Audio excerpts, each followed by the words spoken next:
पाकिस्तान के आने वाले कल और नौजवानों के बेहतर मुस्तकबिल पर रोशनी डालने छुपे हुए पाकिस्तानी हीरोज की मोटिवेशनल सक्सेस स्टोरीज को सामने लाने और सीपैक जैसे मौज़ूआत और मुख्तलिफ नजरियात पर बात करने के लिए कासिम अली शाह ने बिजनेस टाइकून इम्तियाज रफी भट्ट से एक सहर अंगेज गुफ्तगू की। आइए देखते हैं विजडम से भरपूर ये इंटरव्यू। बट सर, मैं क्वेश्चन मेरा पहला आ जाता है, क्वेश्चन ये बनेगा कि क्या हमें जो नई नस्ल है उसकी कैपेसिटी बिल्डिंग करनी चाहिए? आपकी मेरी जो सजेशन होगी कि क्योंकि आप एक साइकाट्रिस्ट साइकोलॉजिस्ट टाइप इंसान हैं who analyses everything and looks into everything very in a deep आई। अच्छा, कौम जो है वो आपकी तरह नहीं चीज़ें देखती, वो अपने फ़र्क तरीके से देखती है। हमने उनको समझाना है रियलिटी जो मैं और आप जानते हैं। बट सब पहली चीज़ ये आ जाती है कि एक जो आने वाली नस्ल है, मैं उस क्लास की बात कर रहा हूँ जिन्होंने स्ट्रगल की, बना लिया। यकीनन माशरे का सबसे बड़ा हीरो वो होता है जो टैक्स देता है, जो बिजनेसमैन होता है, जो कामयाब हो जाता है, जो इतने बोनों में साबित कर देता है कि उसका कद है, जो मुल्क के लिए कुछ करता है, जो प्रोग्रेस देता है, इंडस्ट्री देता है, डेवलपमेंट करता है। इस सारी क्लास का एक इशू है। इनकी जो अगली नस्ल है वो तैयार नहीं है वालिद साहब की कामयाबी, बड़ों की कामयाबी, पुरखों की कामयाबी को संभालने की। आप क्या समझते हैं इसकी सबसे बड़ी वजह क्या होती है? शाह जी, मैं आपको एक बात बताऊं, एक कहावत है, if you are born poor it is not your fault, but if you die poor the fault lies with you. ये एक कहावत है। मतलब पैदाइश आपकी जिस मर्जी घर में होगी तो आपका कसूर नहीं है, but you should not die poor. इस दुनिया में इतने रिसोर्सेज हैं, इतनी अपॉर्चुनिटीज़ हैं all the time in every country, किसी में ज़्यादा किसी में कम। प्रॉब्लम यह है कि हम लोग चाहते हैं, ख्वाहिश करते हैं प्रोग्रेस करने की या काम में काम को आगे ले जाने की, बट जो सेक्रीफाइस है उस चीज़ के लिए वो हम तैयार नहीं हैं। मेरा कहना होता है बहुत सारे अपने वाक़फ़ों दोस्तों को कि तुम जो चाहते हो, काबिलियत, पैसा, what ever you want, you can 100% achieve at the cost of other things. Means family को पीछे कर दो, अपने शुगलों को पीछे कर दो, अपने शौक़ों को पीछे कर दो, हॉबीज़ को पीछे कर दो, उस चीज़ को परस्यू करो तो ये पॉसिबल ही नहीं है कि आप अचीव नहीं करेंगे। होता यह है कि आप अचीव भी करना चाहते हैं और घर बैठे अपनी ख्वाहिश के मुताबिक अचीव करना चाहते हैं, वो जो नहीं होती। तो आप खुद एक मिसाल है मेरी नज़र में, जो पता नहीं कौन से थड़ों से चला, किधर धिक्के खाए, किधर आपकी कोई बात सुन ही नहीं रहा होगा, बट आप लोगों की बात समझ रहे हो, आप लोगों को गहरे नज़र से देख रहे हो और फिर आप बढ़ते गए और आज अल्लाह ने आपको उस पोजीशन पे डाला है कि यकीन करें, मुझे जो दोस्त या वाक़फ़ ख़ातून हो या मर्द हो जो मुझे कंफ्यूज लगता है, तो मैं आज से कुछ 2 साल 1.5 साल से उसको आपकी फेसबुक की रिकमेंडेशन देता हूँ। तो मैं कहता हूँ पहले कासिम अली शाह नू सुन लै 2-4 दिन, उसके बाद मेरे को आई फिर मैं तेन समझावांगा, because you are too raw. पहले कासिम अली शाह नू सुन लै। तो ये है। अच्छा बट साहब, मैं इसका भी इज़हार, बिकॉज आप विजडम की बात करते हैं, मोहब्बत आपकी, और आसान बात, इजी बात, कोई न्यूक्लियर साइंस की बात नहीं करते आप, इजी बात करते हैं, अवामी। मैं बट साहब, क्योंकि मैं खुद बड़ा मुतासिर हूँ आपसे, इसमें कोई शक नहीं है। मैंने हमेशा आपसे सीखा है, हर नशिस्त में सीखा है, हर जगह सीखा है और हर दफ़ा नया सीखा है। बट साहब, उस टाइम पे जाके खड़े होते हैं जहाँ वालिद साहब, उनका जहाज़ क्रैश कर चुका है, 2 माह आपकी एज थी। आप क्या समझते हैं कि आपकी कामयाबी में जब आपको बताया जाता था कि आप रफ़ी भट्ट साहब के बेटे हैं, ये इस्टीम हाई करने के लिए ये बताना, ये समझाना, या किसी बड़े बाप का बेटा होना, वसाइल ना होना लेकिन इल्म में होना कि पीछे कुछ है ऐसा, ये कितना ज़रूरी था? देखिए, एक तो मेरी माँ का बड़ा रोल था इस पूरी सिचुएशन में, कि मुझे बताते रहना, समझाते रहना कि तुम्हारा बाप कितना बड़ा आदमी था। अच्छा, और वो ये नहीं कभी कहती थी कि वो बड़ा अमीर था, वो कहते थे कितना बड़ा आदमी था। देयर वाज अ डिफरेंस, बड़ा आदमी था। और उसका कायदे आज़म से रिलेशनशिप और तल्लक था, पाकिस्तान बनाने में उनका हाथ था।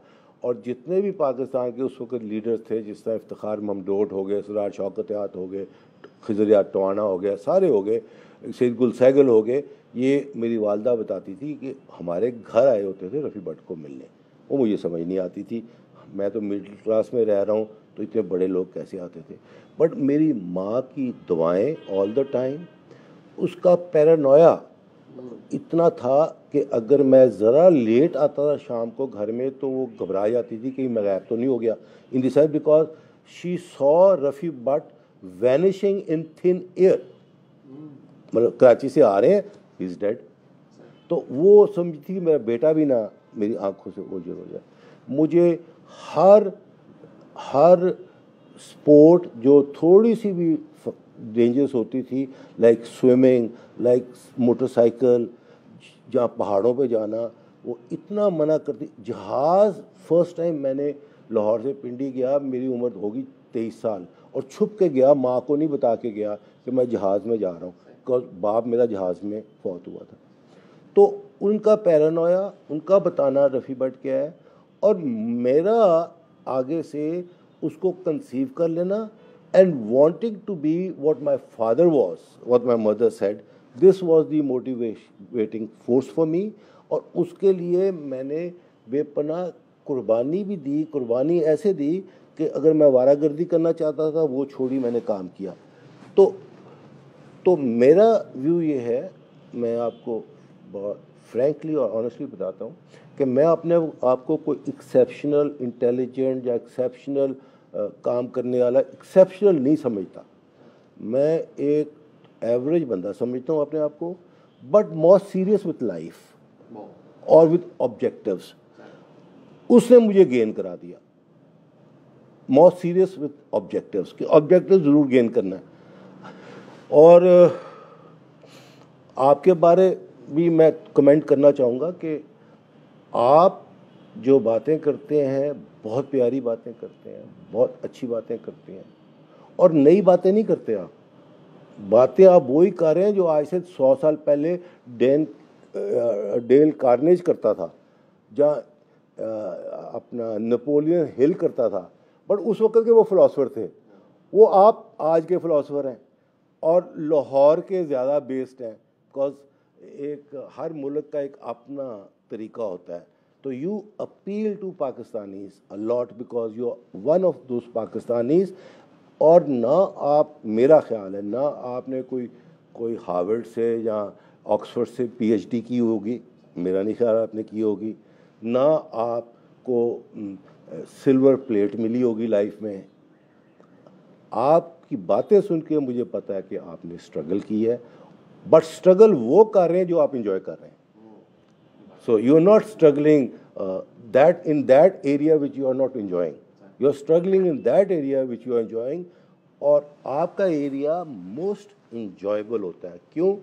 कि आपने जो सीखा, आपने जो समझा, आप उसको पार्ट वे कर रहे हैं टू अदर पीपल, और उनको ऑब्जर्व कर रहे हैं कि इसको समझ आ गई है, कोई बेहतर होया है। और मेरा ख्याल है अगर उसको समझ आ गई है या ज़रा बेहतर हो गया, that must be the reward that you are looking for. और बड़ा नोबल काम है, बहुत बड़ा काम। बट जब 70s में आप वैन डायर को पढ़ते हैं, और कहीं ना कहीं मेरा मानना है कि ये जो तामीरी लिटरेचर है, इस पर बड़ा क्रिटिसिज्म, दुनिया में दोनों तरह की राय है, इस पर तनकीद भी की जाती है, इसको अच्छा भी समझा जाता है। बड़ी दुनिया ऐसी है जो कहती है जी हम मुतासिर हुए, हमारी ज़िंदगियाँ बदल गई। आप उसमें से बड़ी बेहतरीन मिसाल हैं। आप क्या समझते हैं कि इंस्पिरेशन की, रोल मॉडल की, मोटिवेशन की, एक बड़े स्टैंडर्ड को सेट करने की ज़िंदगी में क्यों ज़रूरत होती है? शाह जी, बात यह है कि एज अ चाइल्ड जब हम बड़े होते हैं तो मेडिकली प्रूवन है कि 7 साल की उम्र तक आपका करेक्टर बन गया होता है। सुनने से, देखने से 7 साल के बच्चे का, उसके आगे जाता है तो फिर भी इन्वायरमेंट अफेक्टेड होता है। मेरा कहना ये है, I am the product of my environments. जिस प्रोसेस से मैं गुजरा हूँ, अगर मैं ना गुजरा होता, मैं ये इम्तियाज़ रफ़ी ना होता। मेरा बाप जिंदा होता, he was the largest industrialist in this country, अमीर आदमी था, पोजिशनड आदमी था, तो मेरी ना ये सोच होती, ना मेरा ये देखना होता, ना मेरी ये लाइफ होती। मैं अपने आप को ब्लेस समझता हूँ अब कि यार मैंने मुश्किल वक्त मिला, I am a better human being, मैं चीज़ों को समझा। अच्छा, आप वाली बात जो है मोटिवेशन की, बात यह है कि हम लोग अक्सर घर वालों का जो बड़ा है, पढ़ा लिखा या समझदार, वो हमें मोटिवेट कर रहा होता है। मेरे भी मामे मुझे मोटिवेट करते थे अपने तरीके से। जब मैं 10-12 साल का था, मुझे उनका तरीका ही अजीब लगता था, ये बातें ही अजीब कर रहे हैं, तो मैं मोटिवेट नहीं होता था। हर बच्चा मोटिवेट होता है, मगर किससे होता है, दैट्स द क्वेश्चन। पहले तो अपने घर से होता है, और घर वाले अक्सर, क्योंकि वो उनकी कैपेबिलिटी नहीं होती मोटिवेट करने की, या माँ की या बाप की, या उनकी में वो टैलेंट नहीं होता, तो दे मिस डायरेक्ट। मैं एग्जांपल देता हूँ।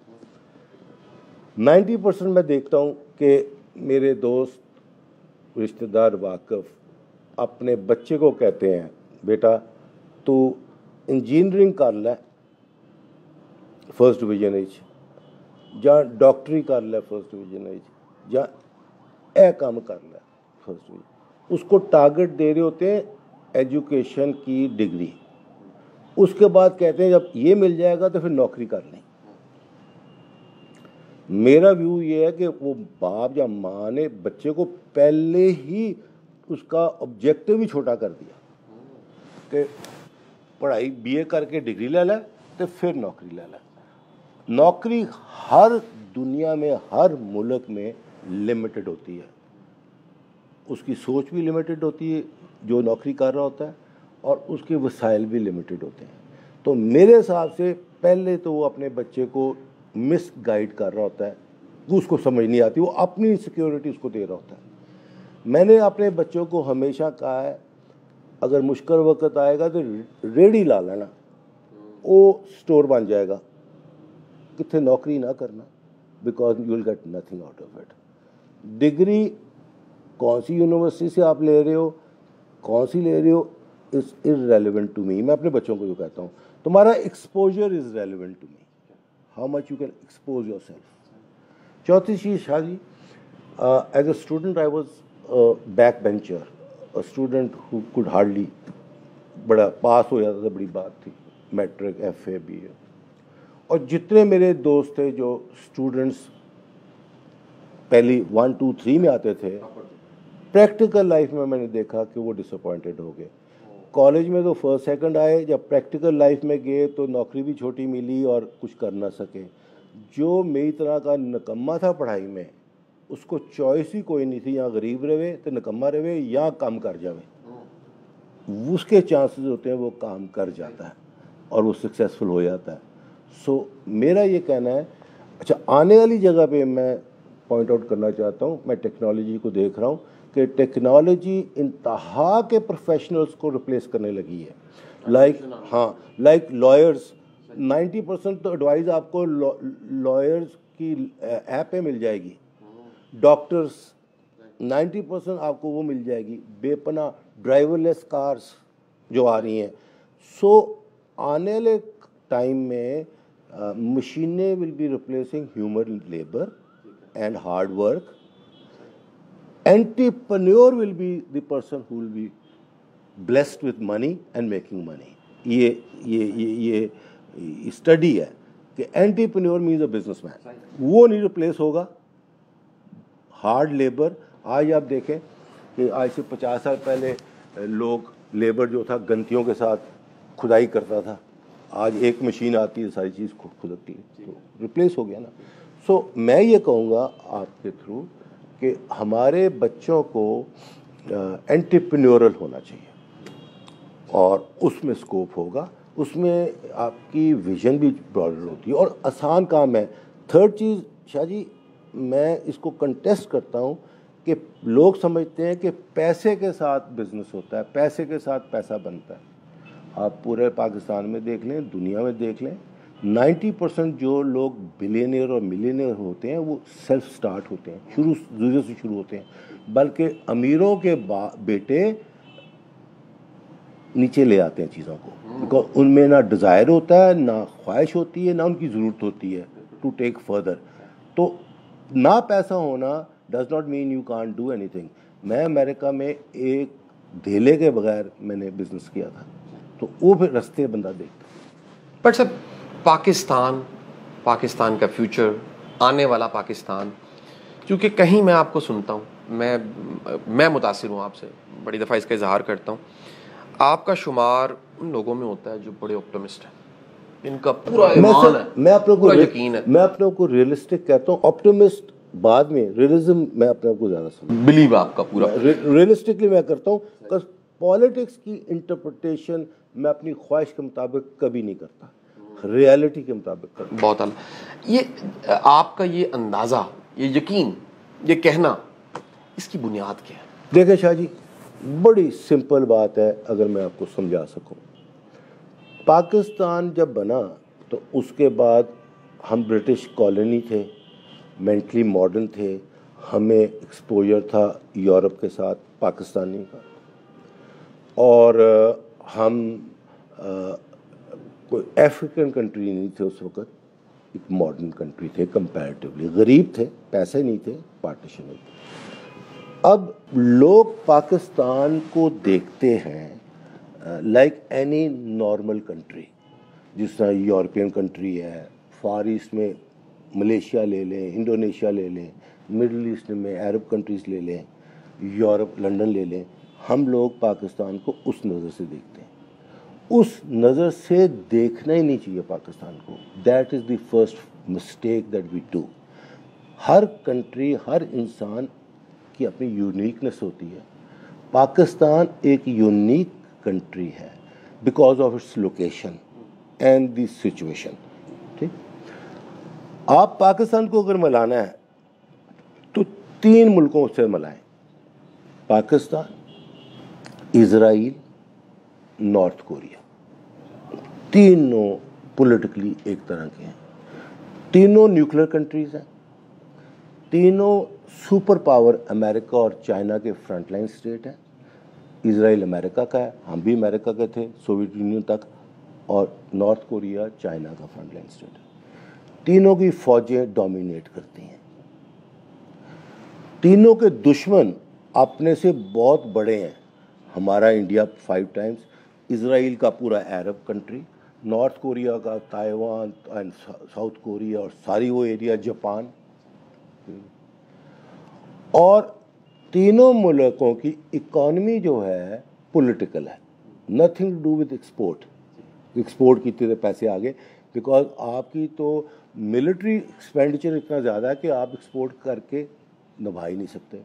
तीनों की पॉलिटिकल इकॉनमी है, मीन्स सुपर पावर को आपकी ज़रूरत है तो आप पे पैसा भी देगा, आपको सारा कुछ करेगा, नहीं ज़रूरत तो आपको खींचेगा, जिसा अमेरिका करता रहा। अब बात यह है कि हमने 40 साल गुजारे अमेरिका के फ्रंटलाइन स्टेट, जिसमें हमें फ़ायदा भी हुआ, मीन्स के पहले 10-20 साल अमेरिका ने हमें डेवलप किया। अयूब खान के ज़माने में तरबेला बनाई, मंगला डैम बनाई और आपको डेवलप किया। उसी वक्त अमेरिका ईरान को भी डेवलप कर रहा था, शाह ईरान को वापस लाया था। शाह ईरान को वो policeman of the middle east बना रहा था, आपको बना रहा था रशिया से लड़ने के लिए। बट जब 10 साल रशिया से लड़े हम ISI के साथ मिलके अफगानिस्तान में, उसके बाद 10 साल हम टेररिज्म से लड़े, तो 90s में अमेरिका हमें छोड़ के वापस चला गया। वो 10 साल थे जो पाकिस्तान कह रहे थे टूट रहा है, पाकिस्तान की इकॉनमी ज़ीरो हुई है, पाकिस्तान को अमेरिका एड नहीं दे रहा, पाकिस्तान को अमेरिका प्रेसिडेंट अमेंडमेंट्स लगा रहा है, और पाकिस्तान न्यूक्लियर डेवलप कर रहा है अमेरिका की मर्ज़ी के ख़िलाफ़। बहुत इंपॉर्टेंट चीज़ थी, और मैं क्रेडिट दूंगा हर पाकिस्तानी लीडर को, इंक्लूडिंग ज़िया, कि न्यूक्लियर पे उसने कॉम्प्रोमाइज़ नहीं की। जब हम न्यूक्लियर बन गए तो उस वक्त हमारे दोस्त कहते थे हमें ज़रूरत क्या न्यूक्लियर बनने की, हम ट्रेड करें इंडिया के साथ, हमें क्या ज़रूरत है। मैं लिखता होता था कि अगर आप न्यूक्लियर नहीं हो गए तो आपकी एग्जिस्टेंस ख़त्म हो जाएगी। आप खुशहाल हो गए ट्रेड में तो इंडिया टेक ओवर कर लेगा। आपकी वर्थ ही बनती है चैलेंजिंग इंडिया। तो आपकी relationship with India can not improve because हम उनकी हेजमनी नहीं मानते। चुदरहाट हम चैलेंज करते हैं, वो फिर झगड़ा होता है, फिर झगड़ा कभी कश्मीर फ्लैश पॉइंट बन जाता है, कभी सियाचिन बन जाता है। आने वाले वक्त में पानी बनेगा, बट वी विल स्टे। अब हमारा फ्यूचर कैसे, I want to be clear. जिस दिन हम न्यूक्लियर हुए 30 ईयर्स बैक, हम फिजिकली सिक्योर हो गए कि हमें अमेरिका भी टेक ओवर नहीं कर सकता, म्यूचुअल डिस्ट्रक्शन होगी। 2 साल पहले जब सीपैक आया चाइना का, और चाइना ने 65 से 70 बिलियन डॉलर कमिट किया, और 3 साल पहले, और उसके साल बाद चाइना ने इस पॉलिसी को और आगे ले गया, 1 belt 1 road with $1 trillion of investment, तो पाकिस्तान सिक्योर हो गया। बिकॉज चाइना की ज़रूरत है पाकिस्तान, चाइना की ज़रूरत है पाकिस्तान इकोनॉमिकली स्टेबल हो, चाइना की ज़रूरत है पाकिस्तान की इकॉनमी चले, चाइना की ज़रूरत है पाकिस्तान की फ़ौज बड़ी हो, चाइना की ज़रूरत है कि पाकिस्तान मुस्लिम कंट्रीज़ को चाइना के साथ मिलाए, चाइना की ज़रूरत है कि ये जो 70 मुल्कों को वो ला रहा है उनके लिए पाकिस्तान को रोल मॉडल बताए कि यार ये रोल मॉडल जिसके साथ हम अच्छा करते हैं, इनकी गुर्बत कितना टाइम आप देखते हैं? ये एक ऐसा क्वेश्चन है सर, बहुत शॉर्ट टाइम। उसकी वजह ये टाइम हमारी मर्जी से नहीं होना, ना हमारी रिसोर्सेज से होना है, ये तो चाइना की ज़रूरत के साथ होना है। शी पिन जो इस वक्त प्रेसिडेंट है, उसका और चाइना का most important strategic economic venture ही 1 बेल्ट 1 रोड है। So I think very fast. इस महीने फरवरी है, 15-16 में क्राउन प्रिंस आ रहा है सऊदी अरेबिया का, $15 बिलियन की रिफाइनरी के लिए। मार्च, मैंने पढ़ा अखबार में, मार्च में लार्जेस्ट एयरपोर्ट पाकिस्तान का इनॉग्रेट होगा, ग्राउंड ब्रेकिंग हो रही है, पोर्ट चालू हो गया हुआ है, सड़कें कनेक्ट हो रही हैं। आपका ये जो पॉलिटिकल स्टॉर्म चल रही है पाकिस्तान में, इलेक्शन में, भुट्टो अपना इमरान खान, जरदारी, नवाज शरीफ, ये भी सेटलमेंट कहीं होगा। मैं समझता हूँ ये सेटलमेंट होगा, पैसा आएगा चाइना का, चाइना की टेक्नोलॉजी आएगी, कैपिटल आएगा, डायरेक्शन आएगी उनकी। अगर जो चीज़ हमारी बिक सकती है वो इंपोर्ट करेंगे on preferential basis, because they intend to take your economy up.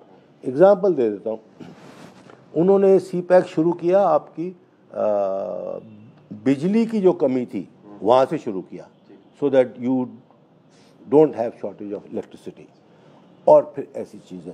So Pakistan first time खुशकिस्मती के साथ इन दी मेकिंग है। और मैं एक मेंशन कर दूं, India is on the wrong side of history right now. अब रॉन्ग साइड पे चले गया, अमेरिका के साथ चले गया ना। तो रॉन्ग साइड इसके लिए कि अमेरिका बहुत दूर बैठा हुआ है। जब भी अमेरिका को यहाँ प्रॉब्लम होगी और अमेरिका विड्रॉ करेगा तो इंडिया को वैसे ही छोड़ जाएगा जिस तरह हमें 90s में छोड़ गया था। And we on the right side of history. मैं इसके लिए कॉन्फिडेंट हूँ कि पाकिस्तान में प्रोग्रेस होगी, और आपकी कौम जो है 30-35 साल की, मेरे ख्याल है 70% आपकी पॉपुलेशन है 30-35 साल की, और कुंदन है, they will be working. Jinnah Rafi foundation का मोटिव क्या था, आइडिया क्या था? सर, जिना रफ़ी फाउंडेशन ये था कि क्योंकि माय फादर डाइड में 2 महीने का था, 40 साल जब मेरी उम्र हुई, 40 ईयर्स, और मैंने उस 40 ईयर्स में जो मेरी माँ ने मेरे अंदर डाला था माइंड में, सक्सेस का, बड़ापन बनने का, कंफर्ट लेवल का, वो मैं अचीव कर गया था। जब वो अचीव कर गया, सम of the other, Shah ji, मुझे वालदा ने या पैसे के पीछे लगाया ही किसी ने नहीं कि just to make money. Businessman तो खाली पैसा कमाता है ना, नहीं, because of my father research and all that वो खिलर गया, पॉलिटिकल भी हो गया, नेशनलिज्म भी आ गई। तो जिन्ना रफ़ी फाउंडेशन 40 साल की उम्र पे जब मैंने अपने बाप पे रिसर्च की तो मैंने सोचा यार मैं तो खुद ही नहीं जानता अपने बाप को। उनके नाम पे मैंने रफ़ी फाउंडेशन बनाई, तब जिन्ना नहीं थी, रफ़ी फाउंडेशन बनाई। तो let me find out about him. मैं आरिफ निज़ामी साहब के पास और मजीद निज़ामी साहब हेल्प मी इनटू दिस। तो जब मैंने अपने बाप की और कायदे आज़म के खतूत देखे और क्लोजर देखी तो फिर मैंने चेंज कर दिया रफ़ी फाउंडेशन से जिन्ना रफ़ी फाउंडेशन। जिन्ना रफ़ी फाउंडेशन की मोटिफिकेशन ये थी मेरी, to reunderstand the history. Shah ji, हुक्मरान, आज का हुक्मरान जो है ना, आज की हिस्ट्री आज के हुक्मरान के इन्फ्लुएंस पे लिखी जाएगी, बट आज से 20 साल के बाद जब ये हुक्मरान चले गया वो ऑब्जेक्टिव हिस्ट्री होगी, मैनिपुलेटेड नहीं होगी। तो हमारी हिस्ट्री मैनिपुलेटेड है। खुशकिस्मती मेरी ये है कि मैं अपने बाप को ढूंढते कायदे आज़म को ढूंढा, और ढूंढने का मतलब उनकी डिटेल स्टडी की, किसी ने नहीं की होगी ऐसी।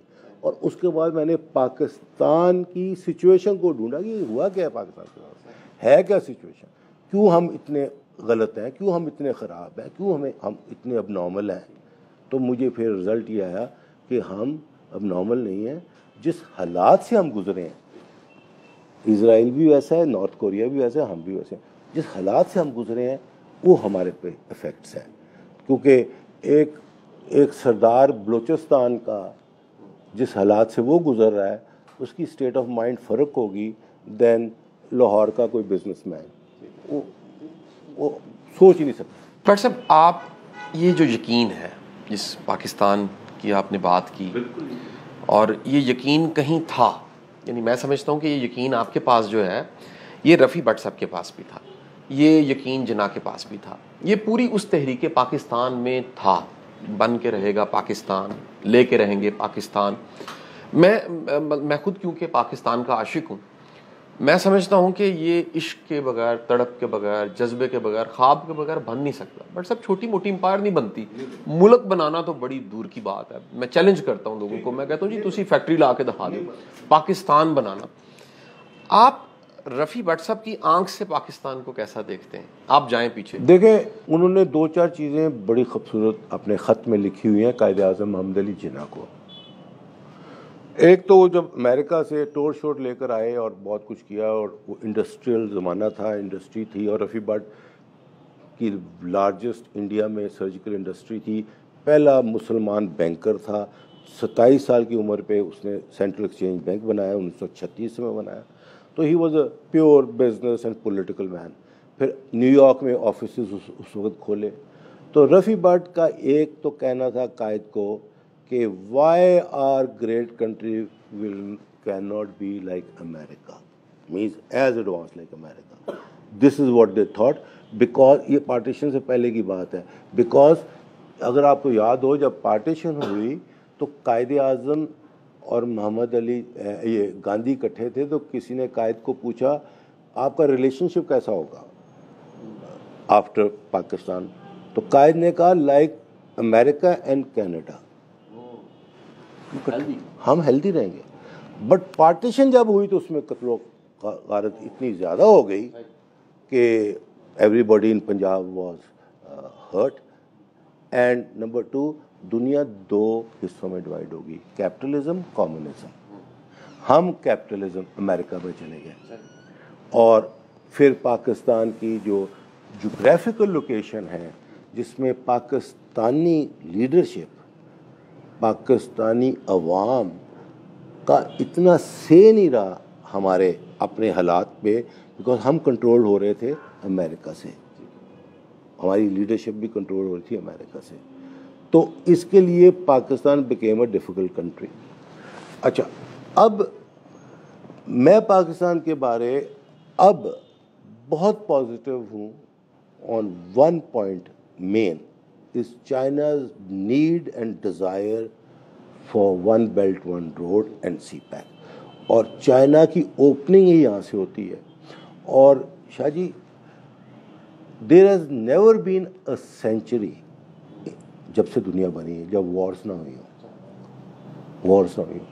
वॉर्स हमेशा होती हैं। ये 21 सेंचुरी में भी वॉर होगी, but maybe of different nature. So Pakistan जानदार मुल्क निकलेगा, और फौज के हवाले से, आर्म्स के हवाले में बहुत अपॉर्चुनिटीज देखते हैं। ये जो बच्चे कहते हैं जी नहीं है, कुछ नहीं है, पाकिस्तान छोड़ के ब्रेन ड्रेन हो जाता है। शाह जी, बात यह है कि अगर तो आप पाकिस्तान को पाकिस्तान के आज के हालात में देखेंगे तो यहाँ कुछ भी नहीं है, ना रोटी है, ना पढ़ाई है, कुछ नहीं आज के हालात। और आज से पिछले भी 5, 10, 20 साल ले जाएं तो कुछ नहीं, डिजास्टर ही रहा है ना पाकिस्तान में। इसके लिए पाकिस्तानी जो मेहनती थे वो चले भी गए बाहर। आज जो आपने कहा ना, बच्चे कहते हैं ईसानी, बच्चे तो पुरानी चीज़ ही देख रहे हैं ना, आम बंदा भी पुरानी चीज़ ही देख रहा है। आप शाह जी सी पैक और चाइना की बातें पढ़ें, जो चाइना कर रहा है और करना चाहता है। एक मुल्क में जब $70 बिलियन की इन्वेस्टमेंट्स आ रही हैं और वो आपकी इकॉनमी को उठाने जा रहे हैं, तो फिर देर क्या लगनी। और प्रॉब्लम यहाँ ये है कि हम अपनी काबिलियत देख रहे हैं। Are we capable? We are not capable at the moment. We are confused. हमें तो पता ही नहीं, हम कन्फ्यूजन है ना। टीवी रात को 7 बजे शुरू हो जाता है कन्फ्यूज़ करने, और जितनी नेगेटिविटी है टीवी ही बोल रहा होता है। मैं तो दुनिया में कोई मुल्क नहीं देखा जो अपने पे इतना मातम कर रहा हो। टीवी अच्छी चीज़ें भी तो 4 होती हैं, वो भी तो दिखाओ। कासिम अली शाह की भी तो बातें हैं, वो तो सुनाओ। वो नहीं सुनाएंगे। मातम, पिटना, रोना वो दिखा देंगे। सो पाकिस्तान की किस्मत जो है ना, मैं इसमें खाली 2 चीज़ें कहता हूँ, किस्मत जागी और चाइना की ज़रूरत हुई। अगर आप मुझे कहते हैं चाइना की ज़रूरत नहीं है, चाइना की कमिटमेंट नहीं है, चाइना नहीं कर रहा, तो फिर पाकिस्तान की सिचुएशन कुछ और होगी। बट वो चाइना कर रहा है, ऑन इट्स वे है, वो रुक ही नहीं सकता। बिजनेस स्टडीज में बट साहब 4.25 लाख बच्चा निकल रहा है बिजनेस स्टडीज पढ़ के, पूरे पाकिस्तान की 188 यूनिवर्सिटियों से। आप क्या समझते हैं, बिजनेस स्टडीज पढ़ने वाला बच्चा बिजनेस करने के काबिल कोई नहीं है? यूनिवर्सिटियों में इस शक्ल की मिसालें नहीं दी जाती। आपकी ज़िंदगी में कोई 150 मिसालें होंगी, यूनिवर्सिटियों ने बुला लिया। मेरी हमेशा कोशिश होती है आपको सुने, आपको ढूंढा जाए और आपको रिकमेंड किया जाए। यानी दवाई रिकमेंड करता है, मैं एज अ कोच रिकमेंड करता हूँ कि यार आपने बिजनेस करना है, पहले भट्ट साहब का विजन सुने, पहले भट्ट साहब की सोच सुने, उनका वो नज़रिया लें, किस नज़रिए से उन्होंने कारोबार किया। आप क्या समझते हैं कि इस 4.25 लाख बच्चे को जुर्रत देनी चाहिए कारोबार करने की, और किस तरीके से देनी चाहिए?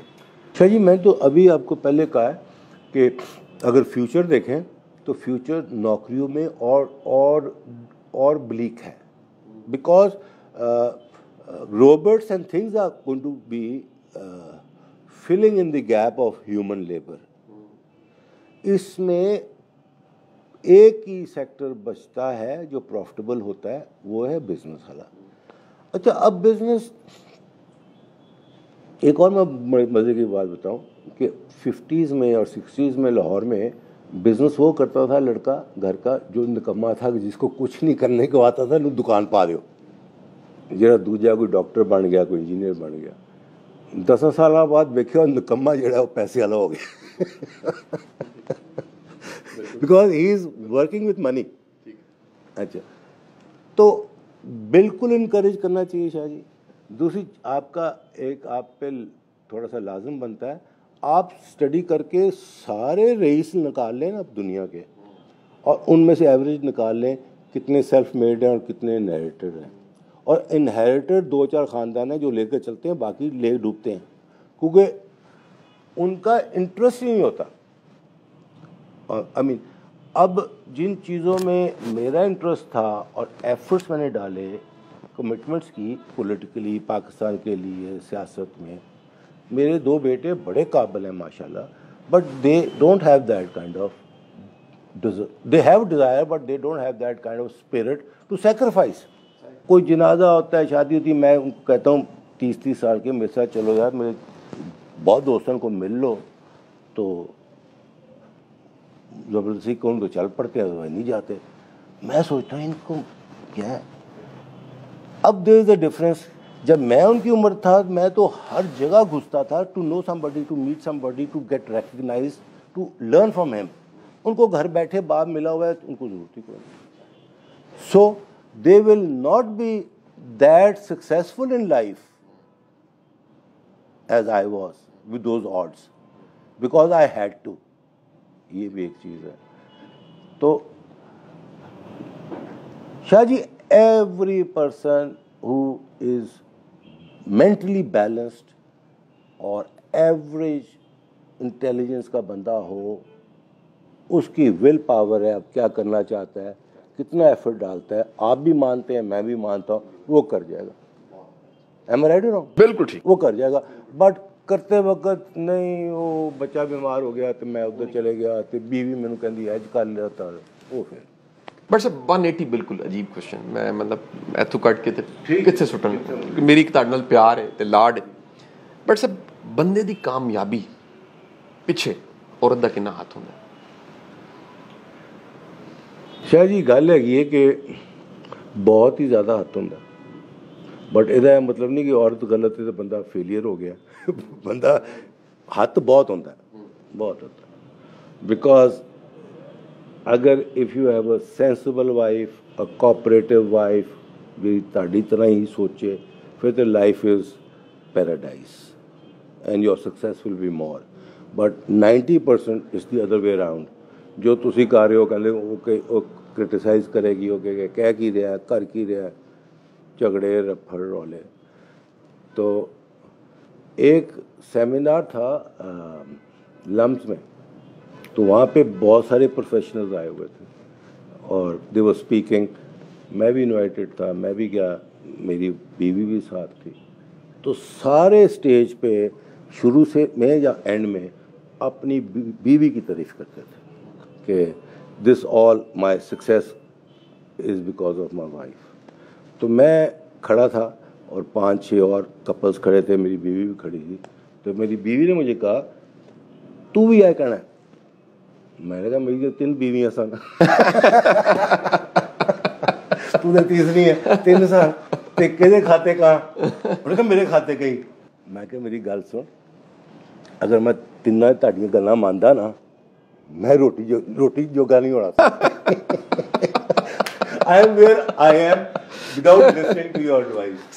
So my answer to you is, if your wife is practically like you, तो then it's a जन्नत। But 90% औरतों का तबीयत होती है, अगर आपसे ज़्यादा प्यार करती हैं तो ज़्यादा ही आपसे लड़ाई करती हैं, ज़्यादा ही आपको तंग करती हैं, ज़्यादा ही ये करती हैं। मेरा तो ये तजुर्बा रहा है। सो सक्सेस की सोलो फ्लाइट ही होनी चाहिए। बिकॉज देखें शाह जी, आप जो फील कर रहे हैं, I have no idea if your wife feels that way और नॉट, मुझे तो नहीं पता, ठीक है ना। If she feels that way तो you will be encouraged, if she does not feel that way you will be discouraged. But then it will be for you if you want to make her happy और make yourself happy.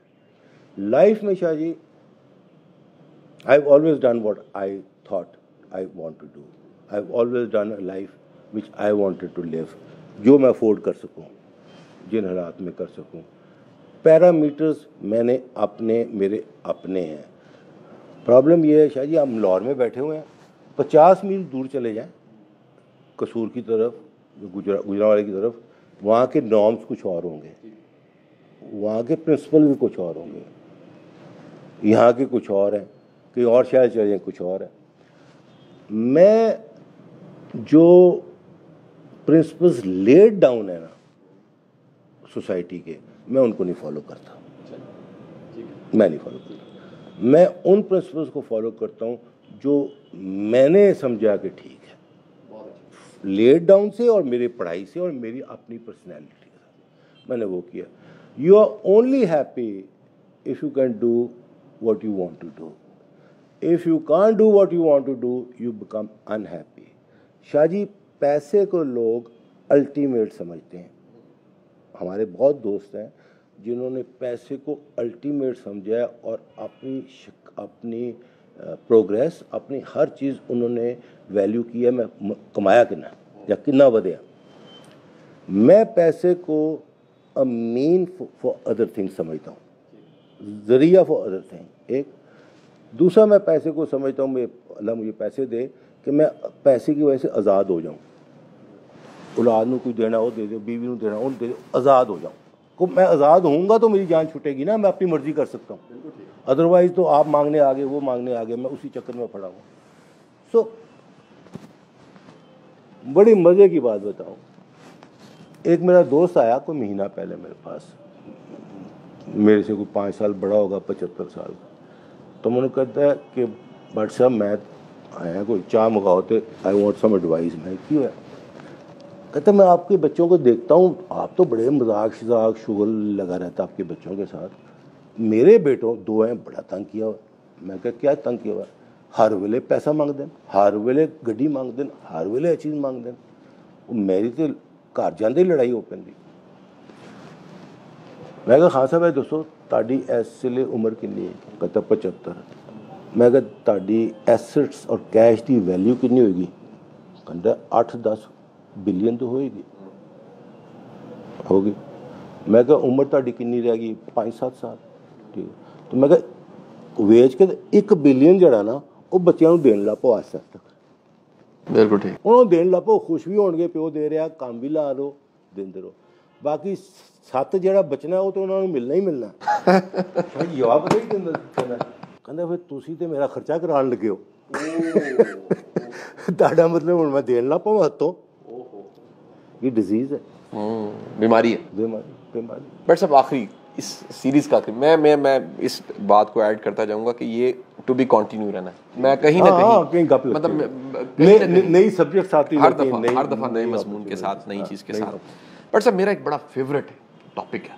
मैं चाहते ना चाहते reading जाऊं, किताबों की दुकान पे जाऊं, बुक मेला हो, किसी एयरपोर्ट पे हूं, दुनिया में किसी मुल्क में हूं, एक मौजू की किताबों को मैंने बड़ा खरीदा, बड़ा ढूंढा, बड़ी अच्छी कलेक्शन मेरी उस सब्जेक्ट की होगी, और वो है लाइफ स्पैन, हेल्थ, हैप्पीनेस, अच्छी जिंदगी।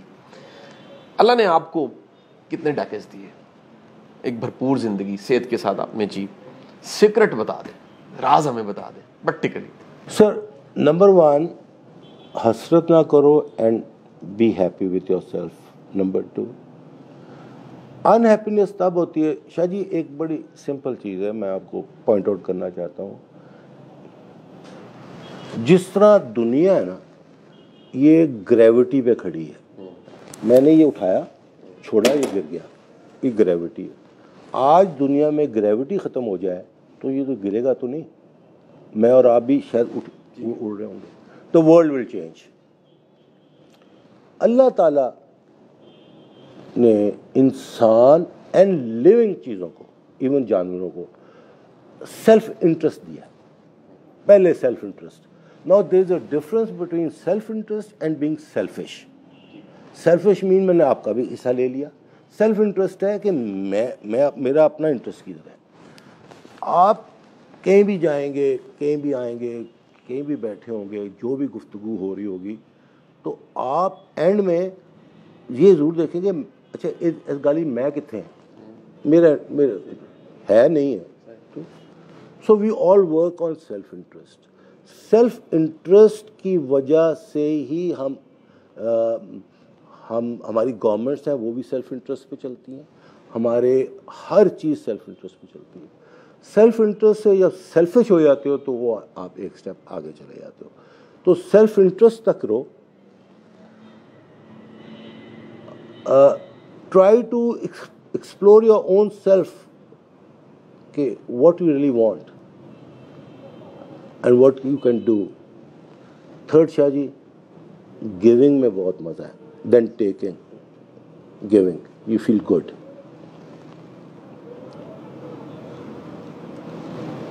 कॉन्शियस जो है अंदर का ज़मीर, वो क्लीन और क्लियर होना चाहिए कि you can face any body कि आपने कुछ गलत नहीं किया हुआ। That is happiness. मेरा तो ये ख्याल है। This is how I have lived my life and never compared मैंने पैसे को किसी खाते में वॉल्यूम में नहीं गिना हुआ।